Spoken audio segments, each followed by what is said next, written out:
Hello all welcome to IAC. ఈ వీడియోలో daily current అఫైర్స్ని discuss చేద్దాం. దానికన్నా ముందర నిన్న వీడియోలో డిస్కస్ చేసినప్పుడు ఒలింపిక్స్ టాపిక్ గురించి ఒకటి చెప్పాను. 2024లో ఒలింపిక్స్ ఎక్కడ నిర్వహిస్తారు అంటే ప్యారిస్ అని, అలాగే 2028లో లాస్ ఏంజల్స్ అని చెప్పేసి మనం డిస్కస్ చేసాం. అక్కడ 2026 ఒలింపిక్స్ వింటర్ ఒలింపిక్స్ ఇటలీ అని చెప్పేసి నేను అక్కడ మెన్షన్ చేయడం జరిగింది. కొంతమందికి వచ్చిన డౌట్ ఏంటంటే ఎవ్రీ 4 years వన్స్ కదా మేడం, మళ్ళీ మీరు మధ్యలో 2026 ఎక్కడి నుంచి తీసుకొచ్చారని. 2026 వింటర్ ఒలింపిక్స్ ఇటలీలో జరుగుతాయి. నేను ఆ ఇటలీ అనేది మెన్షన్ చేశాను కానీ మీకు అక్కడ వింటర్ ఒలింపిక్స్ అనేది నేను మెన్షన్ చేయలేదు. సో ఆ మిస్టేక్ నా సైడ్ ఉంది. ఒకసారి అది మాత్రం మీరు సర్చ్ చేసుకోండి. 24, 28 ఎగ్జాక్ట్గా కరెక్టే. నేను ఇటలీ అని ఏదైతే మెన్షన్ చేశానో అది వింటర్ ఒలింపిక్స్కి సంబంధించింది. ఆ వెన్యూ అక్కడే. సో ఇది నిన్న జరిగిన కరెంట్ అఫైర్స్కి సంబంధించి కొంతమంది స్టూడెంట్స్కి డౌట్ రావడం జరిగింది. దానికి సంబంధించిన క్లారిఫికేషన్ అండి ఇది. అలాగే కొంతమంది స్టూడెంట్స్ స్కీమ్ చెప్పినప్పుడు డేట్ అనేది ఇవ్వమని అడిగారు. సో ఈ రోజు నుంచి చెప్పే స్కీమ్లో మనకి డేట్ అనేది కూడా మెన్షన్ చేయడం జరుగుతుంది. ఫస్ట్ కరెంట్ అఫైర్ చూద్దాం. సో ఫస్ట్ మనం ఇంటర్నేషనల్ కరెంట్ అఫైర్స్ని డిస్కస్ చేద్దాం. అంతర్జాతీయ కరెంట్ అఫైర్స్ ఏవైతే ఉన్నాయో అంశాలు వాటిని. అందులో ఫస్ట్ వచ్చేటప్పటికి రీసెంట్గా ఇరాన్లో బ్లాస్ట్ అనేది జరిగింది. ఆల్మోస్ట్ డెత్ టోల్ అనేది 103కి రీచ్ అయింది. 103 మంది దాకా చనిపోయారు ఇప్పటిదాకా ఉన్న అఫీషియల్ కౌంట్. దీనికి సంబంధించిన ఇన్ఫర్మేషన్ ఒకసారి చూద్దాం. ఇది జస్ట్ మీకు ఏం జరిగింది అని తెలుసుకోవడానికి ఈ హెడ్లైన్ యూజ్ అవుతుంది. కానీ ఇక్కడ ఉన్న కంటెంట్ ఉంది చూసారా, ఇది ఎగ్జామ్లో స్టాటిక్ జీకే పరంగా కోరిలేటెడ్ కరెంట్ అఫైర్గా యూజ్ అవుతుంది. మనకి 2020లో యుఎస్కి సంబంధించిన ఫోర్సెస్ ఏవైతే ఉంటాయో ఇరాన్లోని ఒక పర్సన్ మీద డ్రోన్ అటాక్ చేశాయి. అవి ఇరాన్ యొక్క one of the important official అధికారి అండ్ సైన్యానికి సంబంధించిన one of the important person కూడా. ఇన్ఫ్యాక్ట్ ఇరాన్ మొత్తం కూడా ఆయనని నేషనల్ హీరోగా అనుకుంటుందంట. అండ్ ఆయనే మనకి కాజిం Soleimani. So general కాజిం Soleimani 2020లో US army చేసిన డ్రోన్ అటాక్లో చనిపోవడం జరిగింది. ఆయనది రీసెంట్గా మనకి వర్ధంతి అంటాం కదా, అది జరిగిందనమాట. ఆ వర్ధంతి జరుగుతున్న టైంలో ఇరాన్లోని చాలా మంది అక్కడికి వచ్చి ప్రేయర్స్ నిర్వహించడం జరిగింది. అదే టైంలో వరుసగా వెంటనే మనకి బ్లాస్ట్ జరిగి 103 పీపుల్ చనిపోయారంట. అండ్ నెక్స్ట్ వన్ ఇరాన్ విషయానికి వచ్చేటప్పటికి క్యాపిటల్ టెహరాన్ అండ్ ఇరాన్ యొక్క కరెన్సీ ఇరానియన్ రియాల్. అయితే ఇరాన్ కరెన్సీని మార్చాలి అని చెప్పేసి మధ్యలో మనకి కొన్నిసార్లు కరెంట్ అఫైర్స్లో ఆ న్యూస్ కూడా వచ్చిందండి. ఇరాన్ రియాల్ ఏదైతే ఉందో దాన్ని తోమాన్గా మార్చాలి అని చెప్పేసి ఒక డిస్కషన్ కూడా రావడం జరిగింది. ఇది ఇరాన్కి సంబంధించిన స్టాట్ ఇన్ఫర్మేషన్. ఇరాన్ యొక్క ప్రెసిడెంట్గా లేదా అధినేతగా ఇబ్రహీం రైజీ అనే పర్సన్ ఉన్నారు. అండ్ ద నెక్స్ట్ వన్ చూసుకున్నట్టయితే నిన్న కూడా మనం డిస్కస్ చేసుకున్నాం. ఇరాన్ అనేది 2023లో వరల్డ్లో టాపెస్ట్ ఇష్యూస్లో వన్ ఆఫ్ ద ఇష్యూగా ఉందన్నమాట. ఇరాన్ కంట్రీనే ఎందుకు ఉంది అంటే ఇరాన్లో స్టార్టింగ్లో 2023లో ఇక్కడ ఒక పర్సన్ ఉన్నారు చూడండి, మహాసా అమీనీ అనే పర్సన్. సో మహాసా అమీనీని అరెస్ట్ చేయడం జరిగిందనమాట లాస్ట్ ఇయర్. మహాసా అమీనీ గారిని ఎందుకు అరెస్ట్ చేశారు? ఇరాన్లో హిజాబ్కి సంబంధించిన కొన్ని ఇంపార్టెంట్ మొరాలిటీ లాస్ ఉన్నాయి. సో ఆ మొరాలిటీ లాస్ అనే వాటిని మనకి పాటించినందుకు గాను ఆమెని అరెస్ట్ చేసిన కొన్ని రోజులకి ఆమె చనిపోవడం, దాని తర్వాత ప్రొటెస్ట్లు స్టార్ట్ అయిన తర్వాత ఇరాన్ ఒక బిల్ని కూడా ప్రవేశపెట్టింది. హిజాబ్ లాస్ని కనుక ఎవరైతే పర్ఫెక్ట్గా ఫాలో కారో వాళ్ళకి 10 years జైలు శిక్షని కూడా విధించేలాగా తీసుకొచ్చింది. అది జరుగుతున్న టైంలోనే రీసెంట్గా యూరోపియన్ యూనియన్ ఏదైతే ఉంటుందో, ఎస్పెషల్లీ యూరోపియన్ పార్లమెంట్ ఏదైతే ఉంటుందో హ్యూమన్ రైట్స్ ప్రైజ్ అనే దాన్ని అనౌన్స్ చేసింది. 2023లో మానవ హక్కులకి సంబంధించిన ప్రైజ్ యూరోపియన్ పార్లమెంట్ మాసా అమీనీ గారికి మనకి డిక్లేర్ చేయడం జరిగింది. సో ఈమె ఇప్పుడు ప్రజెంట్ లేరు, చనిపోయారు కాబట్టి ఈమె ఫ్యామిలీ మెంబర్స్ ఆ అవార్డుని తీసుకోవాలి. వాళ్ళని కూడా నిర్బంధించింది ఇరాన్. 2023లో నోబెల్ పీస్ ప్రైజ్ మనకి ఇరాన్కి సంబంధించిన నర్గీస్ మొహమ్మదీ గారికి వచ్చింది. ఈమెను కూడా నోబెల్ ప్రైజ్ తీసుకోవడానికి వెళ్ళనివ్వకుండా నార్వేకి ఈమెను కూడా నిర్బంధించడం జరిగింది. ఇలా ఇరాన్ పలు సందర్భాల్లో డిఫరెంట్ కైండ్ ఆఫ్ ఇష్యూస్ తోటి 2023లో మనకి వరల్డ్ న్యూస్లో ఫ్రీక్వెంట్గా కనిపిస్తూనే ఉంది. ఇష్యూస్ని మనకి ఎగ్జామ్లో అడగలేరు కాబట్టి దానికి రిలేటెడ్గా ఏమున్నాయో వాటిని అడిగే ఛాన్సెస్ ఉంటాయి. నెక్స్ట్ వన్, బ్రిక్స్లో వన్ ఆఫ్ ద న్యూ మెంబర్గా ఇరాన్ రాబోతుంది. షాంఘై కోఆపరేషన్ ఆర్గనైజేషన్లో కూడా వన్ ఆఫ్ ద న్యూ మెంబర్గా కాబోతుంది. అండ్ ఒపెక్ అని చెప్పేసి ఉందన్నమాట, oil and petroleum exporting countries అని చెప్పి OPECలో కూడా ఇరాన్ వన్ ఆఫ్ ద మెంబర్గా ఉందండి. సో ఇవి ఇంపార్టెంట్గా మీరు గుర్తుపెట్టుకోవాల్సిన పాయింట్స్ అండి. 2024లో బ్రిక్స్ యొక్క సమావేశం అనేది రష్యాలో జరగబోతుంది అనమాట. అలాగే 2024లో షాంఘై కోఆపరేషన్ ఆర్గనైజేషన్ యొక్క సమిట్ అనేది కజకిస్తాన్లో జరగబోతుంది. ఈ పాయింట్స్ అన్ని మనం ఈ 3 డేస్లో కొన్ని కరెంట్ అఫైర్స్లో కవర్ చేసాం. బట్ ఇక్కడ ఇరాన్ వచ్చింది కాబట్టి మళ్ళీ డిస్కస్ చేయడం జరిగింది. SSC, IB, రైల్వేస్ లాంటి వాటిల్లో ఈ క్వశ్చన్ అనేది కామన్గా అడుగుతారు. ఈవెన్ గ్రూప్స్లో కూడా మీకు జియోగ్రఫీ ఓరియంటెడ్గా ఇది యూజ్ అవుతుంది. పర్షియన్ గల్ఫ్ అని చెప్పేసి అంటారు కదా, సో పర్షియన్ గల్ఫ్ గురించి కూడా క్వశ్చన్స్ అడిగే ఛాన్సెస్ ఉంటాయి. పర్షియన్ గల్ఫ్ చుట్టూ ఉన్న కంట్రీస్ చూడండి, ఇక్కడ మనకి ఇరాక్ అనేది ఉంది, అలాగే ఇరాన్ అనేది ఉంది. మోస్ట్లీ మనకి అరబ్ కంట్రీస్ ఏవైతే ఉన్నాయో అరబ్ కంట్రీస్ లేదా గల్ఫ్ కంట్రీస్ అన్ని కూడా మనకి పర్షియన్ గల్ఫ్ దగ్గరలో ఆక్యుపై చేసుకుని ఉన్నాయి. This is all about this current affair అండి. So next international current affair ఇక్కడ చూడొచ్చు. వరల్డ్ హెల్త్ ఆర్గనైజేషన్ ఉంది కదా, ప్రపంచ ఆరోగ్య సంస్థ, దాని యొక్క చీఫ్ లేదా అధినేత అధ్యక్షుడు ప్రజెంట్ మనకి టెడ్రస్ అథనమ్ ఉన్నారు. టెడ్రస్ అథనమ్ రీసెంట్గా ఒక స్టేట్మెంట్ని ఇచ్చారు. ఏమని? సో గాజా ఏరియాలో ఉన్న రెడ్ క్రిసెంట్ అనే దానిపైన దాడులు చేయడం అనేది అమానుషం అన్నట్టుగా ఆయన ఒక స్టేట్మెంట్ని పాస్ చేయడం జరిగింది. దానికి సంబంధించిన కరెంట్ అఫైర్ ఇది. అయితే ఒకసారి ఎందుకు పాస్ చేశారు ఏంటి అనేది తెలుసుకునే ముందర ఆ కరెంట్ అఫైర్కి సంబంధించి ఇంపార్టెంట్ పాయింట్స్ ఏం గుర్తుపెట్టుకోవాలనేది చూడండి. International red cross and red crescent movement, ఇది దీని యొక్క హెడ్ క్వార్టర్స్ అనేది జెనీవా, స్విట్జర్లాండ్లో ఉంది. అలాగే వరల్డ్ హెల్త్ ఆర్గనైజేషన్, ప్రపంచ ఆరోగ్య సంస్థ అంటాం, దాని యొక్క హెడ్ క్వార్టర్స్ కూడా జెనీవా, స్విట్జర్లాండ్లోనే ఉందన్నమాట. వరల్డ్ హెల్త్ ఆర్గనైజేషన్కి ప్రెసిడెంట్గా టెడ్రస్ అథనమ్ ఉన్నారు. April 7th మనకి ప్రపంచ ఆరోగ్య దినోత్సవం, వరల్డ్ హెల్త్ డే అనే దాన్ని కూడా నిర్వహిస్తారు. సో ఇవి మీరు మినిమం గుర్తుపెట్టుకోవాల్సిన బేసిక్స్ అండి కరెంట్ అఫైర్స్కి సంబంధించి. అయితే అసలు ఇది ఎందుకు న్యూస్లోకి వచ్చింది అనేది ఒకసారి ఇక్కడ చూద్దాం. సో మనకి ఇజ్రాయెల్ ఏరియా అనేది ఉంది కదా, ఇజ్రాయెల్ అనే కంట్రీ ఉంది కదా. సో ఈ ఇజ్రాయెల్ కంట్రీ మీద గాజా నుంచి హమాస్ అనే ఒక గ్రూప్ మెరుపుదాడి చేసింది, స్ట్రైక్ చేసింది 2023లో సడన్గా. సో ఈ సడన్ అటాక్ అనేది ఇజ్రాయెల్ యొక్క ఇంటెలిజెన్స్ ఏజెన్సీ కూడా గుర్తించలేకపోయింది. ఇన్ఫ్యాక్ట్ చెప్పాలంటే 2023లో ప్రపంచంలోనే ది మోస్ట్ పవర్ఫుల్ ఇంటెలిజెన్సీ యూనిట్గా పేరుగాంచిన ఇజ్రాయెల్ ఇంటెలిజెన్సీ ఫెయిల్ అవ్వడం అనేది ఈ ఘటనలో ముఖ్యమైన కారణంగా కూడా చెప్తా ఉన్నారు అనమాట. ఈ అటాక్ చేసిన తర్వాత ఇజ్రాయెల్ మనకి 2023లో ఒక ఆపరేషన్ని లాంచ్ చేసింది అనమాట. ఆ ఆపరేషన్ పేరు ఆపరేషన్ ఐరన్ స్వార్డ్స్ అని చెప్పేసి ఉంటుంది. అగైన్ ఐమ్ రిపీటింగ్, ఈ క్వశ్చన్ అడిగితే ఒకసారి గుర్తుపెట్టుకోండి. ఇజ్రాయెల్ లాంచ్ చేసిన ఆపరేషన్ పేరు ఆపరేషన్ ఐరన్ స్వార్డ్స్. ఇది దేనికి వ్యతిరేకంగా లాంచ్ చేసిందంటే గాజాలోని హమాస్ ఎవరైతే ఉన్నారో ఈ హమాస్కి వ్యతిరేకంగా దీన్ని లాంచ్ చేయడం జరిగిందన్నమాట. ఇవి ఇక్కడ ఇలా జరుగుతున్నాయి. అంటే Hamas and as well as Israel ఈ రెండు కూడా మనకి ముఖ్యంగా దేనికోసం అని చెప్పేసి ఈ దాడులన్నీ చేసుకుంటున్నాయంటే జెరూసలేం అనే ప్లేస్ ఏదైతే ఉందో మోస్ట్లీ ఈ ప్లేస్ అండ్ చుట్టుపక్కల ఉన్న ఇజ్రాయెల్కి సంబంధించిన ప్లేసెస్ కూడా, వీటి కోసం అక్కడ డిస్ప్యూట్ అనేది చాలా సంవత్సరాలుగా జరుగుతుంది. ఈజ్ ఇట్ క్లియర్ అండి? ఇప్పుడు ఆ గాజాలో అంతర్జాతీయ సంస్థ ఒకటి ఉందన్నమాట. హ్యూమన్ యాక్టివిటీస్కి సంబంధించి, హ్యూమానిటీకి సంబంధించి ఎక్కువగా ప్రోగ్రామ్స్ని కండక్ట్ చేస్తుంది. ఎవరైనా ఆపదలో ఉన్నా, ప్రాణాపాయంలో ఉన్నా, సో ఆపదలో ఉన్నా లేకపోతే మనకి ప్రమాదంలో ఉన్న వాళ్ళు మనకి సర్వీసెస్ని, ఎమర్జెన్సీ, మెడికల్ ఎమర్జెన్సీ సర్వీసెస్ లాంటి వాటిని అందిస్తారు. సో ఇప్పుడు గాజాలో ఉన్న ఆ రెడ్ క్రెసెంట్ మీద కూడా దాడులు అనేవి జరుగుతున్నాయి.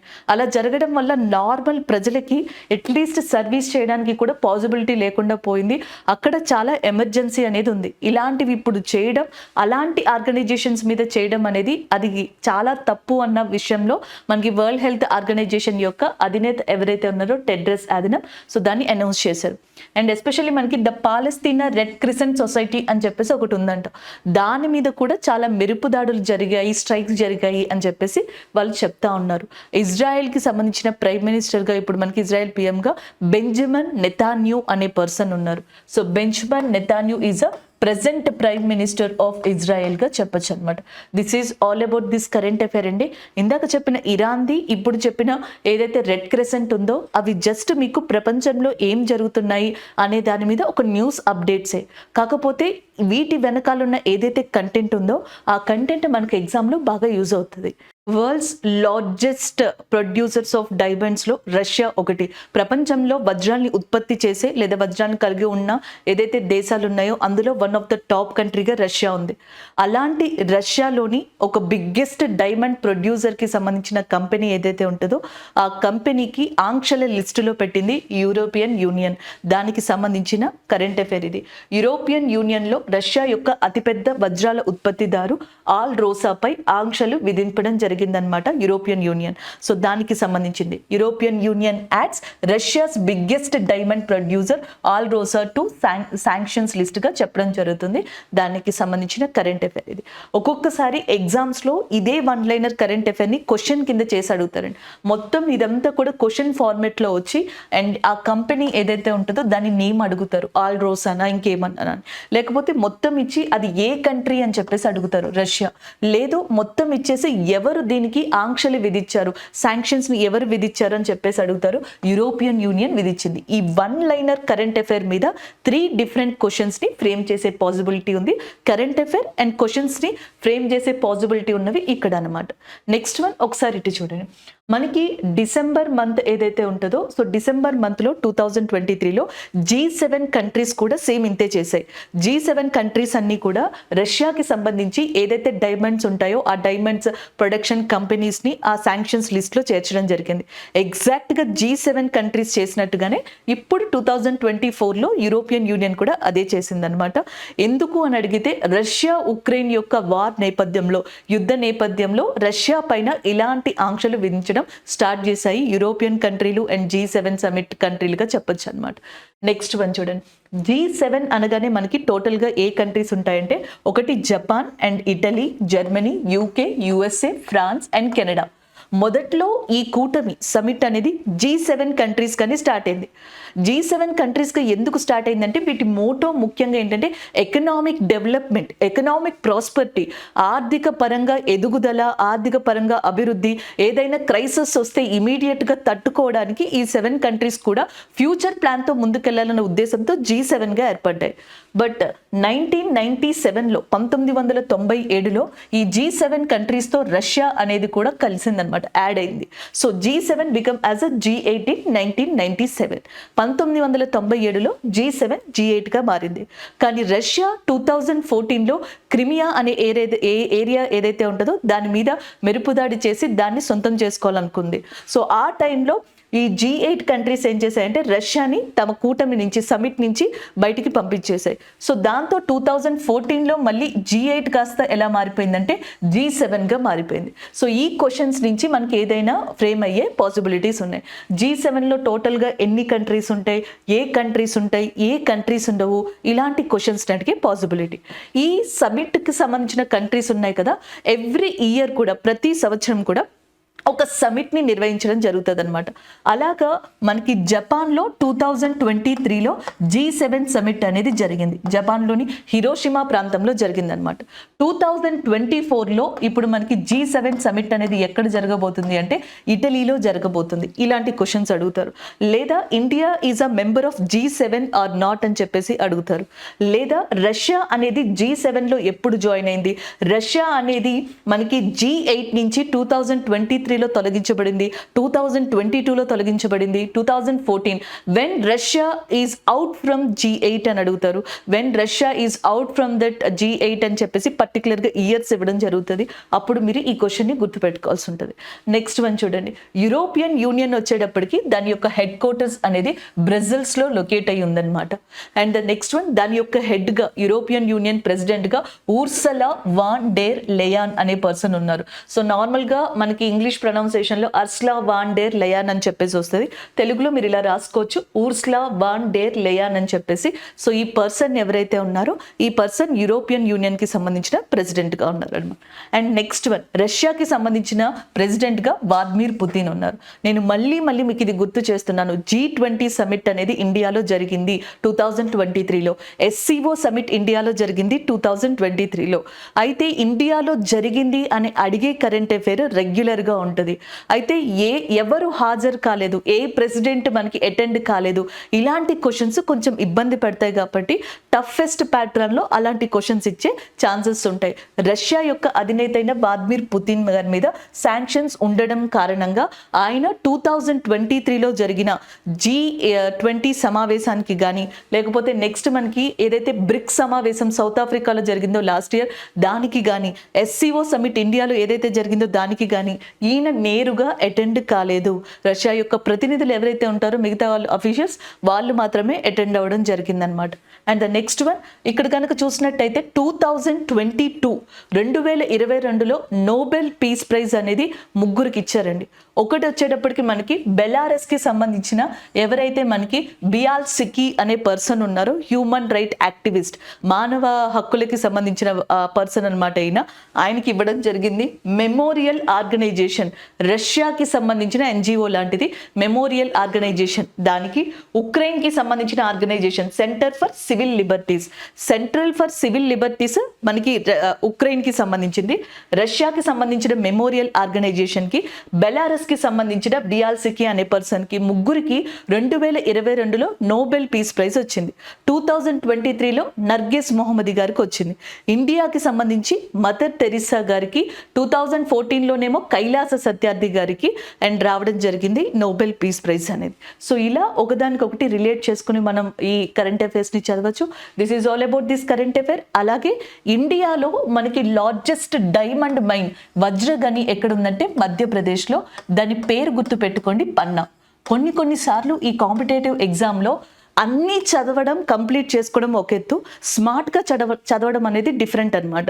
సో ఇది ఎందుకు చెప్తున్నానంటే, మీకు పన్నా అనేది ఎక్కడైనా క్వశ్చన్లో కనిపించింది అనుకోండి, ఆన్సర్ పెట్టాలి. స్టేట్ అంటే అది మధ్యప్రదేశే. అది పన్నా నేషనల్ పార్క్, పన్నా ప్లేస్, పన్నా బయోస్పియర్, పన్నా డైమండ్, ఇలా ఏది ఇచ్చినా స్టేట్ కాంబినేషన్తో పెట్టాలంటే అది మధ్యప్రదేశే అవుతుంది. భారతదేశంలో అతిపెద్ద వజ్రగని డైమండ్ మైన్స్ ఉన్నవి మధ్యప్రదేశ్లో. బట్ డైమండ్ సిటీ అని చెప్పేసి ఇండియాలో సూరత్ని పిలుస్తారు, అది గుజరాత్లో ఉంది. నెక్స్ట్ కరెంట్ అఫైర్ డేకి సంబంధించింది. అంటే ప్రతిసారి మనకి కరెంట్ అఫైర్స్లో నేషనల్, ఇంటర్నేషనల్, స్పోర్ట్స్ ఇలా కేటగిరీస్ ఉంటాయి కదా, అందులో డేకి సంబంధించింది అనమాట. వరల్డ్ బ్రెయిలీ డే, ప్రపంచ బ్రెయిలీ దినోత్సవం అనేది Jan 4th రికగ్నైజ్ చేయబడింది. దానికి సంబంధించిన కరెంట్ అఫైర్ ఇది. అండ్ మనకి Jan 1 నుంచి Jan 5 లోపు మీరు ఇంపార్టెంట్గా 2 డేస్ని గుర్తుపెట్టుకుంటే చాలు. Jan 1 గ్లోబల్ ఫ్యామిలీ డే అని చెప్పేసి ఉంటుంది. అది అంత అవసరం కాదు. Every day is important current అఫైర్స్లో ఉన్నది. బట్ ఫస్ట్ మనం ప్రయారిటీ ఇచ్చి కొన్ని గుర్తుపెట్టుకోవాలి అనుకుంటాం కదా, దాంట్లో అయితే Jan 1 నుంచి 5 లోపు 2 డేట్స్ని గుర్తుపెట్టుకుంటే చాలు.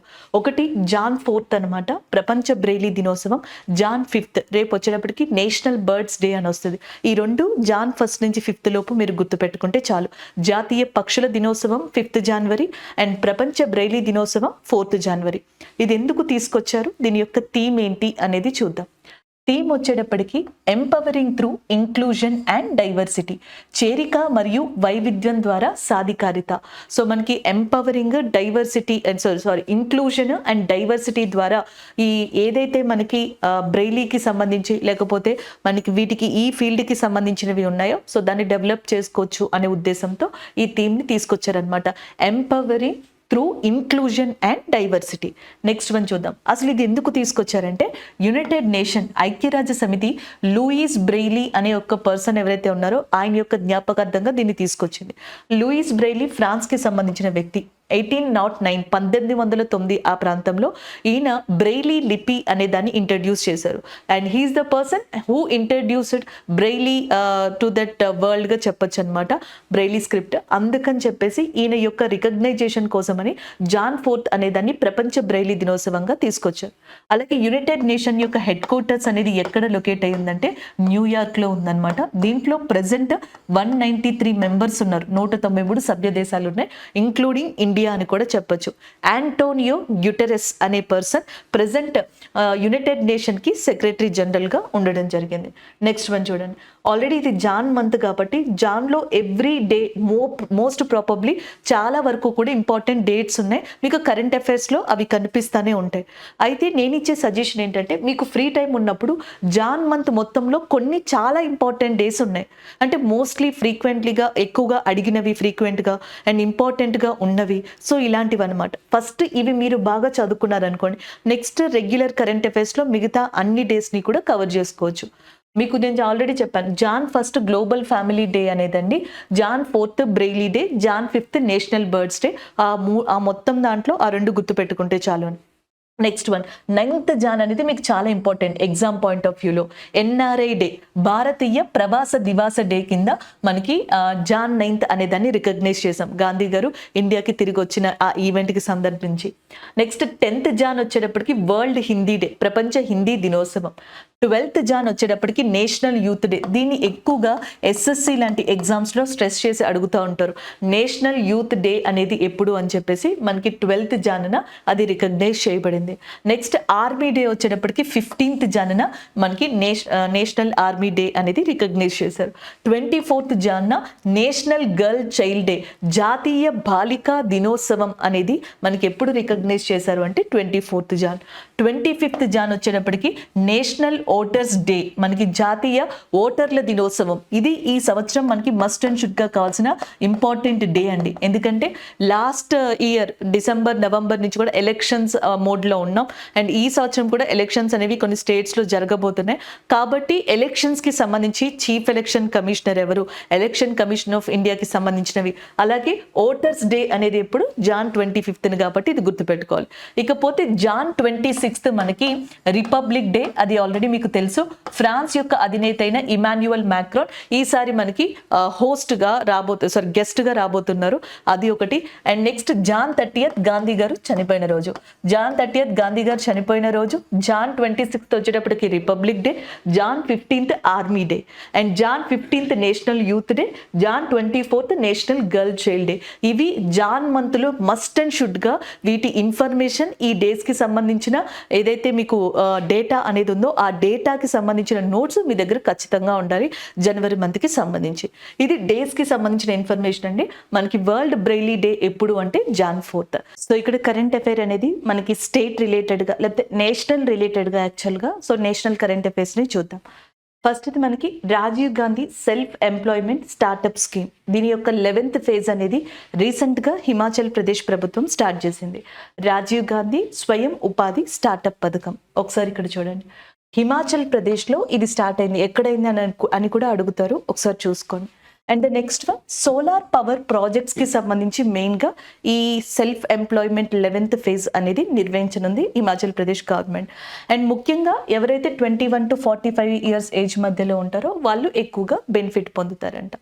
అండ్ వీళ్ళు ఎవరైతే ఉన్నారో 21 to 45 years ఏజ్లో హిమాచల్ ప్రదేశ్లో ఎస్పెషల్లీ యూత్ కావచ్చు, మిగతా వాళ్ళు, వీళ్ళ ల్యాండ్లో సోలార్ ప్యానెల్స్ని ఎస్టాబ్లిష్ చేసుకునేలాగా, సో ఇలాంటి వాటిని సపోర్ట్ చేస్తూ ఈ ప్రాజెక్ట్స్కి సంబంధించి Rajiv Gandhi self employment startup scheme అనేది రాబోతుంది. అండ్ ద నెక్స్ట్ వన్ కనుక చూస్తే హిమాచల్ ప్రదేశ్ యొక్క చీఫ్ మినిస్టర్గా సుఖవీందర్ సింగ్ సుఖు అనే పర్సన్ ఉన్నారు, అండ్ గవర్నర్గా శివ ప్రతాప్ శుక్లా అనే పర్సన్ ఉన్నారు. సో ఇది చీఫ్ మినిస్టర్, గవర్నర్కి సంబంధించిన ఇంపార్టెంట్ ఇన్ఫర్మేషన్. నెక్స్ట్ కనుక చూసినట్టయితే మనం ఇప్పుడు స్కీమ్స్ గురించి మాట్లాడుతున్నాం కాబట్టి ఇండియాలో ఈ స్టార్టప్స్ గురించి మాట్లాడదాం. ఎందుకంటే ఇక్కడ యూత్కి సంబంధించి సెల్ఫ్ ఎంప్లాయ్మెంట్ స్టార్టప్ స్కీమ్గా అది ఉంది కదా, అందుకనే ఇక్కడ మనం సెంట్రల్ రిలేటెడ్ స్కీమ్ గురించి కూడా ఒకసారి డిస్కస్ చేద్దాం. సెంట్రల్లో కూడా కేంద్ర ప్రభుత్వం తరపు నుంచి భారతదేశంలో స్టార్టప్స్ని నిలబెట్టడానికి అని చెప్పి చాలా ఇనిషియేటివ్ స్కీమ్స్ని తీసుకొచ్చారు. లైక్ అటల్ ఇన్నోవేషన్ మిషన్ అని చెప్పేసి ఒకటి తీసుకురావడం జరిగింది. అది కాకుండా స్టార్టప్ ఇండియా ఇనిషియేటివ్ అనే దాన్ని తీసుకొచ్చారు.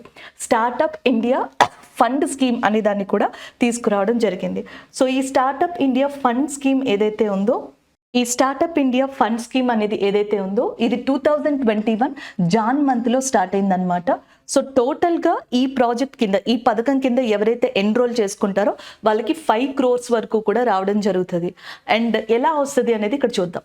ఎవరైనా ఒక స్టార్టప్ అనేది ఇనిషియేటివ్ చేయాలనుకున్నారనుకోండి, ఫస్ట్ ఏదైనా ఒక కాన్సెప్ట్ ఐడియా అనుకుని దాన్ని డెవలప్ చేయడం స్టార్ట్ చేస్తే ఇనీషియల్ ప్రాసెస్లో 20 lakhs వరకు మనకి స్టార్టప్ ఇండియా ద్వారా ఫండ్ ఇవ్వడం జరుగుతుంది. సో దాని తర్వాత అది మనకి గూడ్స్ అండ్ సర్వీసెస్ సప్లై వరకు వచ్చింది అనుకోండి, 50 lakhs వరకు ఇస్తారనమాట. అలాగా ఇండియాలో ఇప్పటి వరకు 1000 స్టార్టప్స్ 177 కోట్ల దాకా ఈ స్టార్టప్ ఇండియా ఫండ్ స్కీమ్ ద్వారా పొందాయి. Next one startup India initiative scheme అనమాట. దీంట్లో ఎవరైతే ఎన్రోల్ అవుతారో స్టార్టప్స్కి సంబంధించి వాళ్ళకి 5 years వరకు కూడా ట్యాక్స్ ఎగ్జంప్షన్, ట్యాక్స్ మినహాయింపులు, పన్ను మినహాయింపులు ఇవ్వడం జరుగుతుంది. ఇలాంటివి సెంట్రల్ గవర్నమెంట్ స్టార్టప్స్కి రిలేటెడ్గా తీసుకొచ్చిన స్కీమ్స్. అయితే ఇక్కడ హిమాచల్ ప్రదేశ్ ప్రభుత్వం ఏం స్టార్ట్ చేసింది? Rajiv Gandhi self employment startup scheme అనేది హిమాచల్ ప్రదేశ్ ప్రభుత్వం స్టార్ట్ చేసింది. హిమాచల్ ప్రదేశ్లో ఇంపార్టెంట్గా ఉన్న నేషనల్ పార్క్స్, జాతీయ పార్కులు Kheer Ganga national park, great Himalayan national park, Pin valley national park అని ఉన్నాయి. సో ఇవన్నీ కూడా important national parks in Himachal Pradesh ఏరియాగా చెప్పొచ్చు. అంతేకాకుండా Himachal Pradesh is very famous for hill stations. Hill స్టేషన్స్కి హిమాచల్ ప్రదేశ్ అనేది చాలా ఫేమస్. లైక్ మనకి హిమాచల్ ప్రదేశ్లో వన్ ఆఫ్ ద ఇంపార్టెంట్ ప్లేస్గా ఉన్నది ధర్మశాల అని చెప్పేసి అంటాం. ఇది ఒక ప్లేస్ అని చెప్పొచ్చు. కులు, మనాలి, షిమ్లా ఇవన్నీ కూడా. అంతేకాకుండా హిమాచల్ ప్రదేశ్లో కాంగ్రా టీ అనేది చాలా ఫేమస్ అండి ఇండియాలోని. సో నార్మల్గా మనకి టీ ప్రొడక్షన్ అనేది ఎక్కడ ఎక్కువగా జరుగుతుంది? అస్సాంలో అనమాట. అయితే అస్సాంలో కాకుండా వెస్ట్ బెంగాల్లోని డార్జిలింగ్ ఏరియా, అలాగే మనకి సౌత్ ఇండియాలో తమిళనాడు దగ్గర నీలగిరి, ఊటీ, కేరళ దగ్గర మనకి మున్నార్ లాంటి ప్రాంతాలు. సో ఇవన్నీ కూడా టీ ప్రొడక్షన్కి చాలా ఫేమస్. ఈవెన్ ఆంధ్రప్రదేశ్లో అరకు లాంటి ప్రాంతాల్లో కూడా అక్కడక్కడ కొన్ని ప్రాంతాలలో ఈ టీ ప్రొడక్షన్ని చూడొచ్చంట. అలాంటిది హిమాచల్ ప్రదేశ్లోని కాంగ్రా ఏరియా, కాంగ్రా టీకి చాలా ఫేమస్. 2023లో యూరోపియన్ యూనియన్ చేత జిఐ ట్యాగ్ని, లేదా యూరప్ కంట్రీస్ చేత జిఐ ట్యాగ్ని పొందిన ఇండియాకి సంబంధించింది ఏది అని అడిగితే వస్తువు కాంగ్రా టీగా చెప్పొచ్చు అనమాట. This is all about Himachal Pradesh అండి. హిమాచల్ ప్రదేశ్ ప్రభుత్వం ఇటీవల స్టార్ట్ చేసిన 11th phase of scheme Rajiv Gandhi self employment startup scheme. So next current affair అనేది ఒకసారి ఇక్కడ చూద్దాం. నెక్స్ట్ కరెంట్ అఫైర్ వచ్చేటప్పటికి ఎంఎస్ స్వామినాథన్ గారి యొక్క అవార్డ్, ఎంఎస్ స్వామినాథన్ అవార్డ్ అనమాట. రీసెంట్గా దానిని మనకి ప్రొఫెసర్ బిఆర్ కాంబోజ్ గారు అందుకోవడం జరిగింది.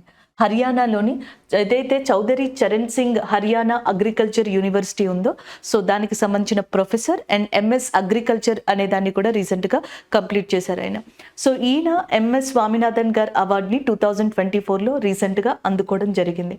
అండ్ ఈ అవార్డ్ని 2004లో స్టార్ట్ చేశారు, 2004లో. మనకి ఇండియాలో ఒకానొక టైంలో 1960s దగ్గర నుంచి కూడా షార్టేజ్ ఆఫ్ ఫుడ్ గ్రెయిన్స్ అనేది స్టార్ట్ అయిందనమాట, ఆహార ధాన్యాల కొరత. అప్పుడే ప్రపంచంలో మనకి ఎవరైతే నార్మన్ బోర్లెగ్ అనే పర్సన్ ఉన్నారో ఈయన గ్రీన్ రివల్యూషన్ అనే కాన్సెప్ట్ని తీసుకొచ్చారు. హరిత విప్లవ పితామహుడు, green revolution father of green రివల్యూషన్గా కూడా ఈయన అంటారనమాట. సో ఈయన ఇన్స్పిరేషన్తోనే ఇండియాలో ఎంఎస్ స్వామినాథన్ గారు గ్రీన్ రివల్యూషన్ అనే దాన్ని స్టార్ట్ చేశారు. అందుకే ఎంఎస్ స్వామినాథన్ గారిని ఫాదర్ ఆఫ్ గ్రీన్ రివల్యూషన్గా కూడా పిలవడం జరుగుతుంది. ఆయన పేరు మీదగానే 2004లో ఎంఎస్ స్వామినాథన్ అవార్డు అనే దాన్ని స్టార్ట్ చేశారు. 2005లో ఫస్ట్ అవార్డుని నార్మన్ బోర్లెగ్ గారికే ప్రకటించారనమాట. రీసెంట్గా అయితే మనకి కాంబోజ్ గారికి ఈ అవార్డు అనేది దక్కింది. అలాగే ఎంఎస్ స్వామినాథన్ గారి యొక్క విషయానికి వస్తే కనుక 28 సెప్టెంబర్ 2023న ఆయన మరణించడం జరిగింది. ఎంఎస్ స్వామినాథన్ గారు మనకి ఫాదర్ ఆఫ్ గ్రీన్ రివల్యూషన్గా పిలువబడతారు. ఇది ఒక పాయింట్. ఆయనకి గతంలో ఇందిరాగాంధీ పీస్ ప్రైజ్, ఇందిరాగాంధీ శాంతి బహుమతి లాంటివి కూడా లభించాయి. 2023లో మనకి ఇందిరాగాంధీ పీస్ ప్రైజ్ అనేది డానియల్ బరాన్ బోయం అనే పర్సన్, అలీ అబూ అవద్, అలీ అబూకి డానియల్ గారికి, వీళ్ళిద్దరికీ కూడా 2023లో ఇందిరాగాంధీ శాంతి బహుమతి అనేది రావడం జరిగింది. దీనికి కారణం ఇజ్రాయెల్కి గాజాకి మధ్యలో జరిగిన ఏవైతే కాన్ఫ్లిక్ట్స్ ఉన్నాయో వాటిని పీస్ వైపుగా, శాంతి వైపుగా నడిపించేందుకు కాంట్రిబ్యూట్ చేసినందుకు అండ్ యాజ్ వెల్ యాజ్ చాలా మనకి అక్కడ ట్రై చేసినందుకు ఇలాంటి ఎఫర్ట్స్కి సంబంధించి వాళ్ళకి పీస్ ప్రైజ్ అనేది రావడం జరిగింది. Father of green revolution in India MS Swaminathan గారు. అలాగే భారతదేశంలో పాల ఉత్పత్తి, మిల్క్ ప్రొడక్షన్ కోసం మనకి శ్వేత విప్లవాన్ని ఒక పర్సన్ తీసుకొచ్చారు, వైట్ రివల్యూషన్ని. ఆయన్ని మిల్క్ మ్యాన్ ఆఫ్ ఇండియాగా కూడా పిలవచ్చు అనమాట. ఆయన పేరే వెర్గీస్ కురియన్. వెర్గీస్ కురియన్ మనకి వైట్ రివల్యూషన్, ఏదైతే మిల్క్ మ్యాన్ ఆఫ్ ఇండియా, శ్వేత విప్లవ పితామహుడుగా కూడా మనకి ఫాదర్ ఆఫ్ వైట్ రివల్యూషన్గా కూడా వెర్గీస్ కురియన్ గారిని చెప్పడం జరుగుతుంది. అలాగే వాటర్ మ్యాన్ ఆఫ్ ఇండియా కింద రాజేందర్ సింగ్ గారిని చెప్తాం. సో మనకి నీటి హక్కులు వాటి కోసం ఇండియాలో ఈయన చాలా పాటుపడ్డారు. నెక్స్ట్ వచ్చేటప్పటికి ఫారెస్ట్ మ్యాన్ ఆఫ్ ఇండియా కింద జాదవ్ పాయాంగ్ గారిని పిలవడం జరుగుతుంది. Forest man of India, water man of India, and white revolution, father of white revolution Verghese Kurien గారుగా చెప్పొచ్చు. ఇవి మీకు జీకే పాయింట్ ఆఫ్ వ్యూలో యూజ్ అవుతాయి. ఎంఎస్ స్వామినాథన్ గారు 2023లో చనిపోయారు కాబట్టి ఆయనకి సంబంధించి అవార్డ్స్ కావచ్చు, ఇంపార్టెంట్ ఇన్ఫర్మేషన్ మీద క్వశ్చన్స్ అడిగే ఛాన్సెస్ ఉన్నాయి. సో ఇది దీనికి సంబంధించిన కరెంట్ అఫైర్. నెక్స్ట్ వన్ చూద్దాం. సో నెక్స్ట్ మనకి ఎంసీక్యూస్ చూడండి. Who is the author of recently released the book title why Bharat matters? So మనకి వై భారత్ మ్యాటర్స్ అనే బుక్ని ఎవరు రాశారని అడుగుతున్నారు. హోమ్ మినిస్టర్ అయిన అమిత్ షా గారు అండ్ ఎక్స్టర్నల్ అఫైర్స్ మినిస్టర్, విదేశీ వ్యవహారాల శాఖ మంత్రి సుబ్రహ్మణ్యం జయశంకర్ గారు, అరుంధతి రాయ్, సల్మాన్ రష్దీ అనే పర్సన్. సో మనకి అరుంధతి రాయ్, సల్మాన్ రష్దీ ఫేమస్ ఆథర్స్ అండి. ఈమె అరుంధతి రాయ్ గారు ఒక బుక్ రాశారనమాట, the god of small things అని చెప్పేసి. ఈ బుక్కి 1997లో బుక్కర్ ప్రైజ్ అనేది కూడా రావడం జరిగింది. అండ్ ఈమె 2023-22లో కూడా బుక్స్ని రాశారనమాట. అండ్ నెక్స్ట్ సల్మాన్ రష్దీ, ఈయన చాలా ఫేమస్ ఆథర్ ప్రపంచవ్యాప్తంగా. అండ్ విక్టరీ సిటీస్ అనేది 2023లో ఆయన రాసిన బుక్స్లో వన్ ఆఫ్ ద బుక్గా చెప్పచ్చు అనమాట, విక్టరీ సిటీ అనేది. నెక్స్ట్ వన్ మనకి వై భారత్ మ్యాటర్స్ అనేది సుబ్రహ్మణ్యం జయశంకర్ గారు రాశారు. ప్రైమ్ మినిస్టర్ మోడీ గారి యొక్క గవర్నమెంట్ ఆధ్వర్యంలో మనకి ఫారెన్ పాలసీస్ ఏ విధంగా ఉన్నాయి, అలాగే ఇండియాకి సంబంధించిన కొన్ని ఇంపార్టెంట్ పాయింట్స్ తోటి ఈ బుక్ని సుబ్రహ్మణ్యం జయశంకర్ గారు రాయడం జరిగింది.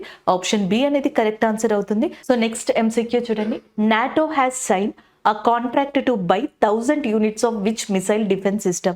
ఏ మిసైల్ డిఫెన్స్ సిస్టమ్ని కొనుగోలు చేయడానికి నాటో మనకి 1000 యూనిట్స్కి సంబంధించి ఇటీవల ఒక కాంట్రాక్ట్ని కుదుర్చుకుంది అని అడుగుతున్నారు. సో ఆప్షన్స్లో పాట్రాయిట్, బ్రహ్మోస్, షాహిన్ 3, నన్. షాహిన్ 3 అనేది మనకి పాకిస్తాన్కి సంబంధించిన మిజైల్గా చెప్పచ్చండి. Shaheen 3 is a important missile of Pakistan అన్నమాట. సో అది ఒకటి. అండ్ నెక్స్ట్ వచ్చేటప్పటికి బ్రహ్మోస్ అనేది ఇండియాకి సంబంధించిన, అంటే ఇండియా రష్యా రెండు కూడా కంబైన్గా డెవలప్ చేసిన మిసైల్గా చెప్పచ్చు. ఇకపోతే పాట్రాయిట్ అనేది యుఎస్ఏ లాంటి కంట్రీస్ ముఖ్యంగా సప్లై చేసే మిసైల్స్గా వీటిని చెప్పచ్చు. ఈ రష్యా ఉక్రెయిన్ యొక్క వార్ నేపథ్యంలో రష్యా నుంచి యూరోపియన్ కంట్రీస్కి ముఖ్యంగా థ్రెట్ ఉన్నందువలన, ఎస్పెషల్లీ నాటో కంట్రీస్కి, నాటో ఈ ఒప్పందాన్ని ఇటీవల కుదుర్చుకోవడం జరిగింది. నార్త్ అట్లాంటిక్ ట్రీటీ ఆర్గనైజేషన్గా దీన్ని చెప్పచ్చు. నాటో యొక్క హెడ్ క్వార్టర్స్ వచ్చేటప్పటికి బ్రెజిల్స్లో లొకేట్ అయి ఉందన్నమాట. అంతేకాకుండా ప్రపంచంలోనే అతిపెద్ద సైనిక సహకార కూటమి, the largest military alliance in the world గా కూడా మనం నాటో అనే దాన్ని చెప్పొచ్చు. ఇక్కడ ఆప్షన్ ఏ అనేది కరెక్ట్ ఆన్సర్ అవుతుంది. సో నెక్స్ట్ వన్ అపాయింట్మెంట్ కి సంబంధించింది. Who has become the new CMD of power grid corporation? So power grid corporation కి న్యూ చీఫ్ మేనేజింగ్ డైరెక్టర్ గా ఎవరు ఎంపికయ్యారు, ఎవరు అపాయింట్ అయ్యారని అడుగుతున్నారు. నీనా సింగ్ గారు గురించి ఆల్రెడీ మనం డిస్కస్ చేసాం. సెంట్రల్ ఇండస్ట్రియల్ సెక్యూరిటీ ఫోర్స్ కి డైరెక్టర్ జనరల్ గా అపాయింట్ అయ్యారు నీనా సింగ్ గారు. అండ్ ఫస్ట్ విమెన్ డీజీగా కూడా ఈమెను చెప్పొచ్చు అనమాట. సో నెక్స్ట్ సిఎస్ రాజన్ గారు, కొటక్ మహీంద్రా బ్యాంక్ కి సంబంధించి ఈయన మనకి ఎండీగా ఉండడం జరిగింది, సిఎస్ రాజన్ గారు. And the next one BVR Subrahmanyam గారు, నీతి ఆయోగ్ కి సంబంధించి ప్రెసెంట్ సిఇఓగా ఎవరున్నారంటే బివిఆర్ సుబ్రహ్మణ్యం గారుగా చెప్పొచ్చు అనమాట. ఇక రవీంద్ర కుమార్ త్యాగి గారు ఎవరైతే ఉన్నారో, సో ఆయన new CMD of power grid corporation గా చెప్పొచ్చు అనమాట. ఆప్షన్ ఏ అనేది ఇక్కడ కరెక్ట్ ఆన్సర్ అవుతుంది. Next MCQ. 200 eco buses have been started by which state CM? So ఏ స్టేట్ చీఫ్ మినిస్టర్ రీసెంట్గా 200 ఎకో బస్సెస్ని రీసెంట్గా స్టార్ట్ చేశారు అని చెప్పేసి అడుగుతున్నారు. అస్సాం, వెస్ట్ బెంగాల్, పంజాబ్, హిమాచల్ ప్రదేశ్. అస్సాం యొక్క రాష్ట్ర ముఖ్యమంత్రి, స్టేట్ చీఫ్ మినిస్టర్ అయిన హిమాంత్ బిశ్వ శర్మ. అస్సాం యొక్క చీఫ్ మినిస్టర్ వచ్చేటప్పటికి హిమాంత్ బిశ్వ శర్మ గారి కన్నా ముందర అస్సాం యొక్క చీఫ్ మినిస్టర్గా సర్బానంద సోనోవాలా గారు ఉండేవాళ్ళు. ఆయన ఇప్పుడు ministry of Ayush, ministry of ఏదైతే మనకి పోర్ట్స్ అండ్ షిప్స్ కి సంబంధించిన మినిస్టర్గా కూడా ఆయన ఉండడం జరిగిందనమాట. ఇప్పుడు హిమాంత్ బిశ్వ శర్మ గారు అస్సాంకి చీఫ్ మినిస్టర్గా ఉన్నారు. అండ్ గౌహతిలో, అస్సాంలోని మనకి గౌహతి అనే ప్రాంతంలో 200 ఎకో బస్సెస్ ని ఆయన స్టార్ట్ చేశారు. అస్సాం గవర్నమెంట్ 2025ని టార్గెట్గా పెట్టుకొని మనకి ఎన్వైర్న్మెంట్ అంతా కూడా గ్రీన్గా, అంటే ఫ్రెండ్లీగా, ఎకో ఫ్రెండ్లీగా చేయాలని చెప్పేసి టార్గెట్గా పెట్టుకుంది. ఈ నేపథ్యంలో ఈ ఇనిషియేషన్ అనేది అస్సాంలో అస్సాం యొక్క చీఫ్ మినిస్టర్ చేతుల మీదుగా ఇది ప్రారంభమైందనమాట. దానికి సంబంధించిన ఇంపార్టెంట్ కరెంట్ అఫైర్ ఇది. సో నెక్స్ట్ వన్ చూడండి. Which has become the first union territory to implement ప్రధానమంత్రి విశ్వకర్మ యోజన? ప్రధానమంత్రి విశ్వకర్మ యోజన అనే స్కీమ్ని ఈ క్రింది వాణిలో ఏ కేంద్రపాలిత కేంద్రపాలిత ప్రాంతంలో మొట్టమొదటిసారిగా ప్రారంభించారు. Lakshadweep, Ladakh, Andaman and Nicobar, Jammu Kashmir and Delhi. Answer వచ్చేటప్పటికి జమ్మూ కాశ్మీర్. జమ్మూ కాశ్మీర్లో ఇటీవల మనకి ప్రధానమంత్రి విశ్వకర్మ యోజన అనే దాన్ని ప్రారంభించారు. యూనియన్ టెరిటరీస్ ఆఫ్ ఇండియాలో మొట్టమొదటిగా ఈ స్కీమ్ ని స్టార్ట్ చేసింది జమ్మూ కాశ్మీర్లోనే. జమ్మూ కాశ్మీర్ యొక్క లెఫ్టినెంట్ గవర్నర్ గా ప్రజెంట్ మనకి మనోజ్ సిన్హా గారు ఉండడం జరిగింది. ఇది మనకి ఇంపార్టెంట్ గా ఉన్న కరెంట్ అఫైర్ గా చెప్పొచ్చు. నెక్స్ట్ వన్ చూద్దాం. సో మనం ఇక్కడ స్కీమ్ ని కూడా డిస్కస్ చేస్తున్నాం కదా. ఈ రోజు మనం ప్రధానమంత్రి విశ్వకర్మ యోజనకి సంబంధించి ఒకసారి ఇక్కడ చూద్దాం. ప్రధానమంత్రి విశ్వకర్మ యోజన భారతదేశంలో ఎవరైతే ఆర్టిషియన్స్ ఉన్నారో, కళాకారులు అంటాం కదా, హ్యాండ్ క్రాఫ్ట్స్, చేనేత వర్కులు చేసేవాళ్ళు, అదే హస్తకళలు చేసేవాళ్ళు, ఇలాంటి వాళ్ళు అనమాట. టోటల్గా 18 ట్రెడిషనల్ వర్క్స్ ఏవైతే ఉంటాయో భారతదేశంలో, వాటి వృత్తులకి సంబంధించి అండ్ వాళ్ళని కాపాడడం కోసం, అభివృద్ధి చేయడం కోసం ఈ వృత్తులని కూడా ప్రధానమంత్రి విశ్వకర్మ యోజన అనే దాన్ని ఈ ఇయర్ స్టార్ట్ చేశారు. స్టార్ట్ చేసింది ఎప్పుడు అంటే 17th సెప్టెంబర్ 2023, 2023 17th సెప్టెంబర్న, అంటే లాస్ట్ ఇయర్ స్టార్ట్ చేయడం జరిగిందనమాట. అలాగే నెక్స్ట్ మనకి టోటల్గా టైం పీరియడ్ వచ్చేటప్పటికి 5 years. ఈ స్కీమ్ వ్యాలిడిటీ 5 years ఉంటుందంట. అంటే 2023 17th సెప్టెంబర్న లాంచ్ చేశారు కదా, 2027 వరకు కూడా ఈ స్కీమ్ని కంటిన్యూ చేస్తారు.